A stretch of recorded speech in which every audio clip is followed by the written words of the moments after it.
Assalamualaikum warahmatullahi wabarakatuh. Kami dari kelompok 5 akan membahas tentang materi ibadah maliyah dengan anggota kelompok Reza Apipah NIM 087, Salsabila Farah Putri Nurrahman NIM 176, Prasiwi Nurhayati NIM 184, Dwi Haryati NIM 185, dan saya sendiri Violina Bella Silviani Putri NIM 342. Untuk selanjutnya akan dijelaskan oleh teman saya Reza Apipah.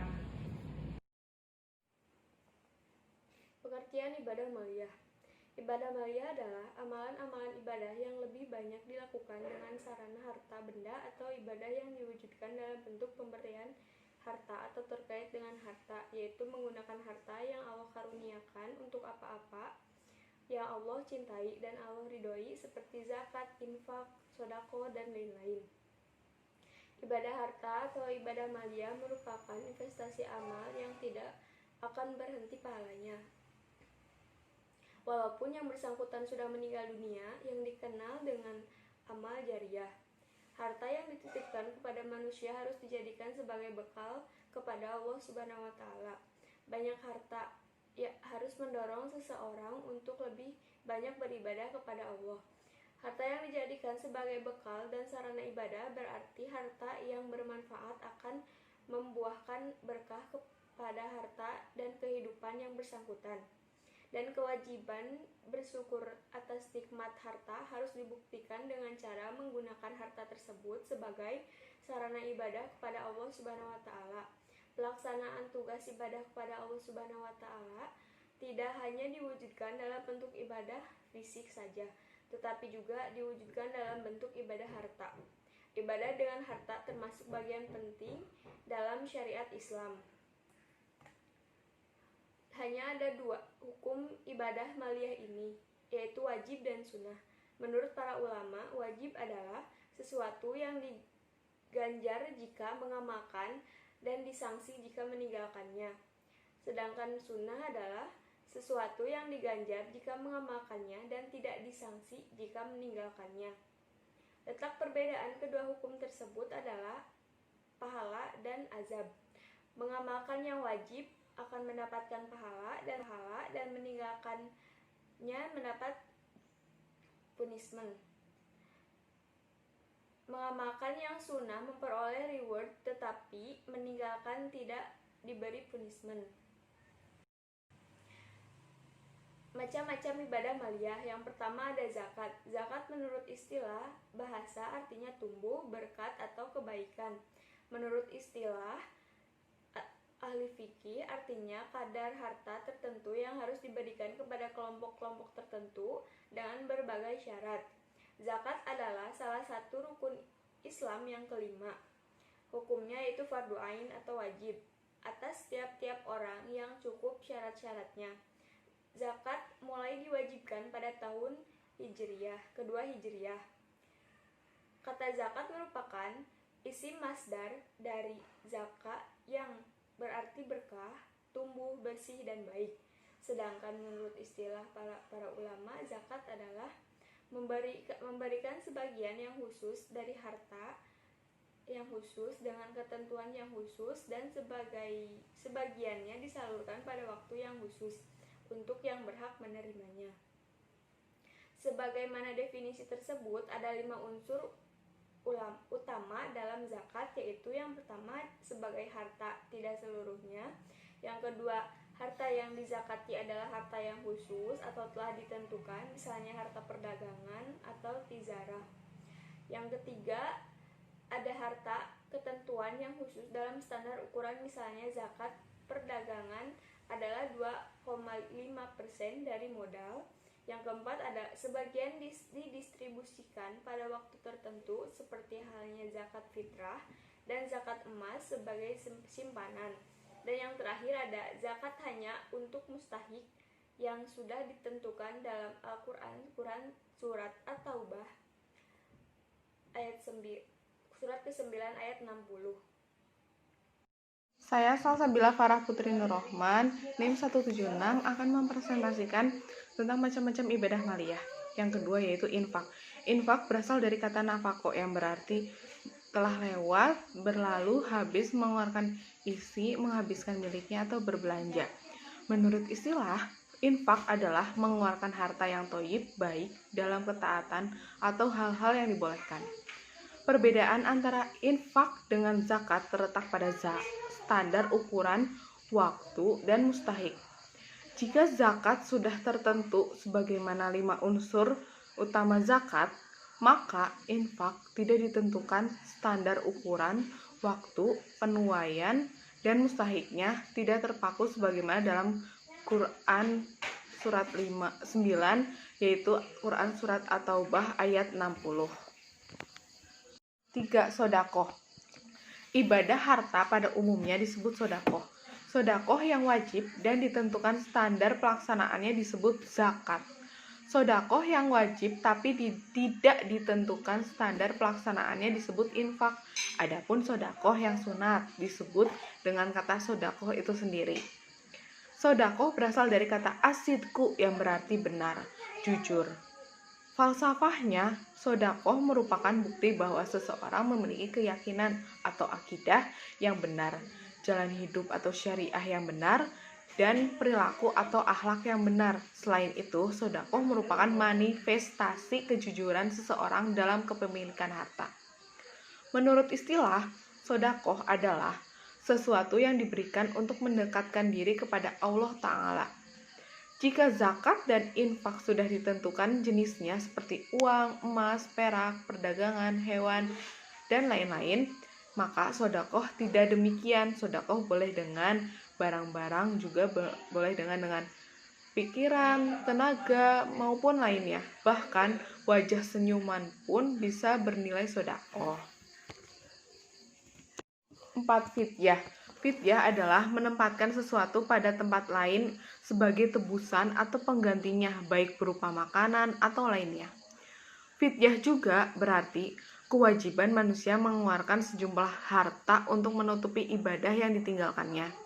Fidyah saum wajib dilakukan oleh seseorang yang tak sanggup karena kepayahan dalam melakukan saum fardu, khususnya di bulan Ramadan. Sebagai salah satu bentuk rukhsah atau dispensasi yang diberikan Allah kepada mereka, karena Allah Subhanahu wa Ta'ala tidak membebani hamba-hambanya, melainkan sesuai dengan kemampuannya. Selain itu juga, Allah tidak pernah menjadikan syariat yang diturunkannya menyulitkan hamba-hambanya.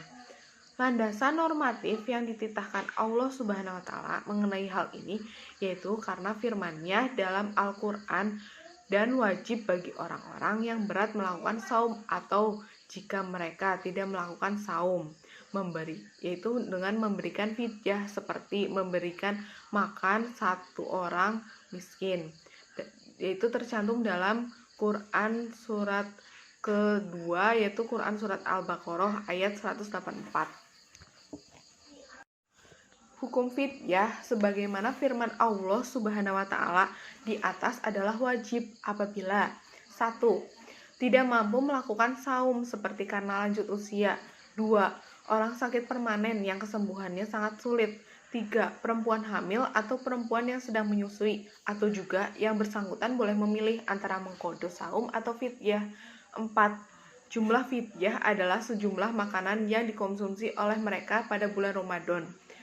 Bagi setiap hari tidak berpuasa, maka diganti dengan fidyah makan sehari untuk seorang kaum miskin. Terima kasih. Kiforot. Kiforot sumpah atau bersumpah palsu. Salah satu caranya adalah dengan memberi makan 10 orang miskin, yaitu dari makanan yang biasa diberikan kepada keluarga sendiri, atau memberi pakaian kepada mereka, atau memerdekakan seorang hamba sahaya. Dalam hadis riwayat Muslim juga diterangkan bahwa kiforot nazar yang tidak dapat dilakukan sama dengan kiforot sumpah. Kiforot saum sebagai akibat melakukan pelanggaran saum, melakukan jima atau persetubuhan pada siang hari bulan Ramadan. Bagi mereka yang wajib melakukan saum Ramadan, selain bisa dengan memerdekakan hamba sahaya, bisa juga dengan melakukan saum selama 2 bulan berturut-turut. Tetapi juga bisa dengan memberi makan kepada 60 orang fakir miskin. Kiforot zihar atau mengharamkan istri dengan mempersamakannya dengan ibu sendiri adalah dengan memberikan makan 60 orang miskin. Selain itu bisa juga dengan memerdekakan hamba sahaya atau melakukan saum selama 2 bulan berturut-turut. Pelaksanaan atau pemenuhan kiforot zihar diwajibkan kepada suami sebelum kembali melakukan senggama lagi kepada istrinya. Kiforot membunuh atau tak sengaja adalah dengan memerdekakan hamba sahaya atau diganti dengan puasa 60 hari berturut-turut atau dengan memberi makan 60 fakir miskin ditambah dengan kewajiban membayar diat, semacam uang duka kepada keluarga yang terbunuh.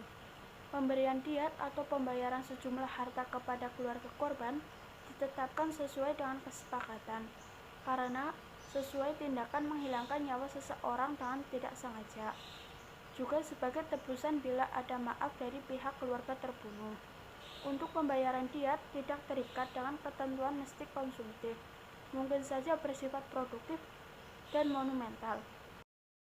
6. Kurban atau udhiyah. Udhiyah adalah menyembelih binatang tertentu pada hari raya kurban atau Idul Adha atau hari tasyrik 11, 12, dan 13 Zulhijjah dengan niat taqarrub atau kurban mendekatkan diri kepada Allah Subhanahu wa Ta'ala. Udhiyah atau kurban sebenarnya sudah menjadi syariat para nabi dan rasul Allah. Nabi melakukan ibadah kurban. Putra Nabi Adam alaihissalam, Qabil dan Habil juga pernah melakukan ibadah kurban. Yang diabadikan secara khusus adalah kurban yang menjadi syariat Allah Subhanahu wa Ta'ala yang dibawa Nabi Ibrahim alaihissalam.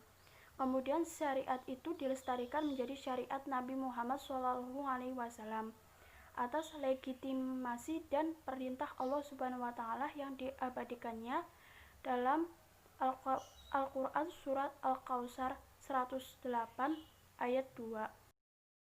Syarat-syarat berkurban atau udhiyah. A. Waktu pelaksanaan kurban atau udhiyah pada hari raya Adha atau kurban atau 10 Zulhijjah setelah sholat sunnah Idul Adha dan hari tasyrik 11, 12, dan 13 Zulhijjah. B. Binatang kurban ialah unta, sapi atau kerbau, kambing, biri-biri atau domba. Binatang-binatang tersebut hendaknya 1. Tidak cacat atau cacat mata, sakit, pincang, kurus, dan tak berdaya, rusak atau pecah sebelah tanduknya atau telinganya. Kedua, bulu binatang atau kambing lebih disukai yang berwarna putih mulus atau bulu mulutnya, bulu kakinya, dan bulu di sekitar matanya berwarna hitam. Ketiga, sudah berumur 1 tahun. Bila kesulitan mendapatkan berumur 1 tahun, boleh kambing jazah atau berumur sekitar 9-11 bulan, tetapi gemuk, sehat, tanpa cacat. Keempat, dilakukan sendiri setelah usai melaksanakan sholat sunat Idul Adha. Kelima, 1 ekor kambing berlaku untuk 1 orang atau 1 keluarga. Keenam, 1 ekor unta atau sapi atau kerbau berlaku bagi 7 orang. 7. Akikah. Akikah adalah binatang yang merupakan kambing atau domba yang disembelih dalam rangka menyambut anak yang baru dilahirkan. Akikah dilaksanakan pada saat bayi berumur 7 hari, sekaligus dicukur habis rambutnya atau digunduli kepalanya dan disyiarkan namanya. Apabila pada hari ke-7 tidak bisa dilaksanakan akikah, boleh diundurkan sampai hari ke-14 atau hari ke-21. Pelaksanaan akikah setelah waktu tersebut menjadi ikhtilaf para ulama. Ada yang berpendapat bahwa akikah tetap dianjurkan, akan tetapi ada pendapat lain yang menyatakan tidak usah dilaksanakan. Lebih baik berkurban saja pada tanggal 10 Dzulhijjah atau pada hari-hari tasyrik, tanggal 1, 12, dan 13 Dzulhijjah. 8. Al-Hadyu. Al-Hadyu adalah melakukan penyembelihan binatang ternak atau domba sebagai pengganti pekerjaan wajib haji yang ditinggalkan atau sebagai denda karena melanggar hal-hal yang terlarang, mengerjakannya dalam prosesi ibadah umroh atau haji, atau bagi mereka yang memiliki kemampuan melakukannya, atau bagi mereka yang melakukan pelanggaran-pelanggaran terhadap larangan-larangan tertentu dalam ibadah haji. Al-hadyu juga bisa mencakup segala bentuk penyembelihan binatang yang dilakukan di tanah haram, baik sebagai pemenuhan dam maupun karena hal-hal lain seperti nazar atau kurban. Bagi mereka yang melakukan haji tamattu atau mendahulukan umroh sebelum haji, atau haji qiron yang merupakan melaksanakan haji dan umroh secara bersama-sama, wajib melakukan al-hadyu. Kalau tidak melakukan al-hadyu, maka wajib berpuasa 10 hari yang pelaksanaan puasanya 3 hari di tanah suci dan 7 hari di luar tanah suci. 9. Dam. Dam adalah menyembelih binatang tertentu sebagai saksi terhadap pelanggaran atau karena meninggalkan sesuatu yang diperintahkan dalam rangka melaksanakan ibadah haji dan umroh atau karena mendahulukan umroh daripada haji yang disebut haji tamattu atau karena melakukan haji dan umroh secara bersamaan yang disebut haji qiron. Dam juga diidentikan dengan al-hadyu sekalipun tidak selalu sama. Dalam suatu hal, al-hadyu bisa lebih umum daripada dam dan dalam hal lain, dam bisa lebih umum daripada al-hadyu. Dam dilakukan bukan untuk membuat sesuatu yang rusak atau batal menjadi sah atau yang kurang menjadi lengkap. Dam dilakukan sebagai salah satu bentuk ketaatan kepada Allah Subhanahu wa taala sekaligus juga sebagai salah satu bentuk penghapusan atau khifarat atas pelanggaran dan dalam melaksanakan ibadah atau umroh. Urgensi ibadah maliyah. Ibadah maliyah sangat penting dilihat dari berbagai segi, antara lain 1. Membersihkan harta dari kotoran kebakhilan, keserakahan, kekejaman, dan kezaliman terhadap kaum fakir miskin. 2. Berfungsi ekonomi, membantu makanan bagi yang miskin atau memerlukan. 3. Memiliki fungsi sosial dengan memberikan zakat kepada fakir miskin bisa menjaga keseimbangan hidup atau kesenjangan dan menghindari ketidakadilan sosial. Memupuk rasa kasih sayang dan kecintaan orang kaya atau agenia kepada yang tidak memiliki harta sehingga terjalin keterpaduan antara orang miskin dan orang kaya. Karena kalau telah terjadi keterpaduan di antara keduanya, mudah-mudahan bisa mengantisipasi dan mengikis segala bentuk kesejahteraan yang bisa terjadi dalam masyarakat akibat kesenjangan dan ketidakadilan sosial. Dalam Al-Quran Karim, zakat dan salat banyak sekali dijadikan dalam satu ayat. Jadi artinya diagendakan. Ini menunjukkan bahwa urgensi zakat sama dengan urgensi salat. Abu Bakar Siddiq yang biasanya kebijakannya selalu lunak, pada saat ada kasus sejumlah umat Islam yang rajin sholat tetapi tidak mau membayar zakat, beliau spontan melakukan sebuah sikap yang sangat keras dengan sumpah, demi Allah, saksikan oleh kalian, demi Allah, saya akan berperang dengan orang-orang yang sudah rajin sholat, tetapi tidak mau membayar zakat.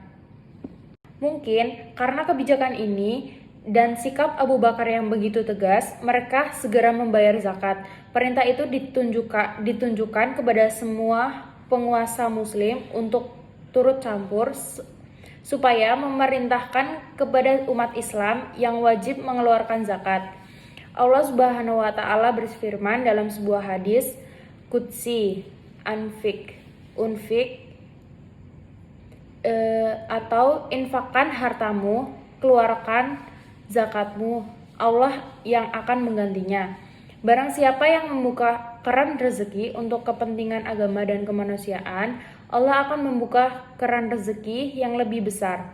Nabi Shallallahu Alaihi Wasallam menyatakan tidak akan berkurang harta karena sedekah dan zakat. Dijamin tidak akan ada orang menjadi sengsara gara-gara infak dan zakat. Tidak akan ada orang menjadi menderita gara-gara infak dan zakat. Barang siapa yang memberikan infak, zakat atau sedekah kepada orang yang memerlukannya, berarti dia telah menghutangkan sesuatu kepada Allah. Allah yang bertanggung jawab untuk membayarnya. Ibadah maliyah membawa berkah baik kepada orang miskin selaku penerima maupun orang kaya atau para agnia. Di antaranya hikmahnya, 1. Bagi si kaya, sesuai dengan fungsinya sebagai pembersih harta, selain juga pembersih hati, tutahhiruhum wa tuzakkihim biha. Jadi, dengan berzakat, harta itu menjadi bersih dan hak-hak orang lain yang dititipkan oleh Allah kepada orang kaya. 2. Bisa membersihkan hati dari penyakit tamak, rakus, kikir, dan penyakit-penyakit hati lainnya. Jadi, zakat memiliki satu kekuatan transformatif dalam menyuburkan sifat-sifat kebaikan dalam hati. 3. Memberikan zakat atau infak dan lainnya kepada fakir miskin bisa menjadi keseimbangan hidup atau kesenjangan dan menghindari ketidakadilan sosial. 4. Memupuk rasa kasih sayang dan kecintaan orang kaya atau agniya kepada orang miskin sehingga terjalin keterpaduan antara orang miskin dan orang kaya. 5. Mengikis segala bentuk kejahatan yang bisa terjadi dalam masyarakat akibat kesenjangan, kecemburuan, dan ketidakadilan sosial.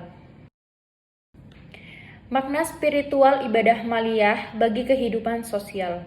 Harta yang dititipkan Allah kepada manusia harus dijadikan sebagai bekal beribadah kepada Allah Subhanahu wa taala. Banyak harta harus mendorong seseorang untuk lebih banyak beribadah kepadanya. Harta yang dijadikan sebagai bekal dan sarana ibadah berarti harta yang bermanfaat dan akan membuahkan berkah kepada harta dan kehidupan yang bersangkutan. Kewajiban bersyukur atas nikmat harta harus dibuktikan dengan cara menggunakan harta tersebut sebagai sarana ibadah kepada Allah Subhanahu wa taala. Pelaksanaan tugas ibadah kepada Allah Subhanahu wa taala tidak hanya diwujudkan dalam bentuk ibadah fisik saja, tetapi juga harus diwujudkan dalam bentuk ibadah harta. Investasi amal yang tidak akan berhenti pahalanya walaupun yang bersangkutan sudah meninggal dunia adalah harta yang disumbangkan untuk amal jariyah. Ibadah maliyah atau ibadah dengan harta termasuk bagian penting dalam syariat Islam. Ibadah maliyah seperti zakat dan lain-lain termasuk ibadah ijtimai, yaitu ibadah yang dilaksanakan dalam rangka memenuhi kebutuhan sosial kemasyarakatan. Ibadah maliyah memiliki fungsi sosial dengan memberikan zakat atau infak dan lainnya kepada fakir miskin, bisa menjaga keseimbangan hidup atau kesenjangan dan menghindari ketidakadilan sosial. Memupuk rasa kasih sayang dan kecintaan orang kaya atau agniya kepada yang tidak memiliki harta sehingga terjadi keterpaduan antara orang miskin dan orang kaya. Karena kalau telah menjadi keterpaduan di antara keduanya, mudah-mudahan bisa mengantisipasi dan akan mengikis segala bentuk kejahatan yang bisa terjadi dalam masyarakat akibat kesenjangan dan ketidakadilan sosial. Sekian presentasi dari kami, ada kurang lebihnya mohon maaf. Terima kasih. Wassalamualaikum warahmatullahi wabarakatuh.